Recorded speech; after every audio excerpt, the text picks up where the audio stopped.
Versace struggles, and there are a lot.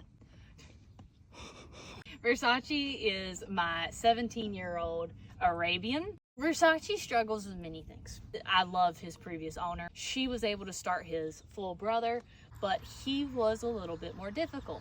So when she sold him to me, she made me fully aware of all his difficulties. I knew this was going to be a harder project. I wanted the challenge, plus I always wanted an Arabian. So I bought him as a 14-year-old with hardly any training. He could lead very well, but most groundwork he didn't know. He could be blanketed. That was about it. Going into him, I knew that this was going to be difficult and that I was going to try my best, and I was up for the challenge. Medically, Versace, he is very prone to thrush in his hooves. We pick out all our horses' hooves daily, but you have to watch his hooves very, very, very closely. He goes lame very quickly with thrush. Behavioral problems. When he first got here, he was an extremely anxious horse.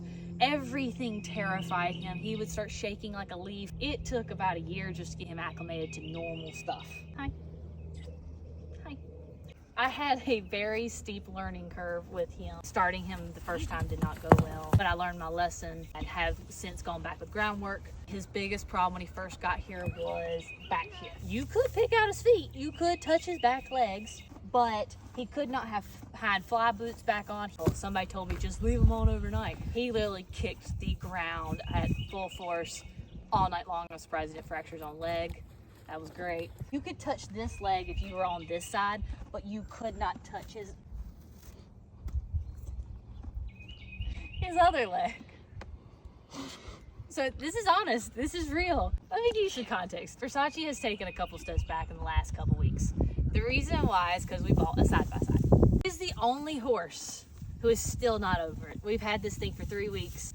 I have introduced it to him. I have let him sniff it. I've let him be around it. And every time we go past a fence, he will throw himself out of the way like we are barreling right for him. When one thing changes, he does take steps backwards. And I'm going to be honest with you, horses like this can be very, very disheartening. I've trained him to sniff things and to actually interact with stuff he's scared of, and that has helped tremendously. He's gotten so much better in training, but he takes steps back easily. He just does. He's older. This is why people recommend that you start horses early, because you want to go ahead and train them to have good reactions as their brain is developing. His other problem was he is a bolter. He has one of the easiest triggered freeze responses that I've ever encountered. A little stimuli can trigger him to shut down. I love him to death, so I will take as much time as he needs.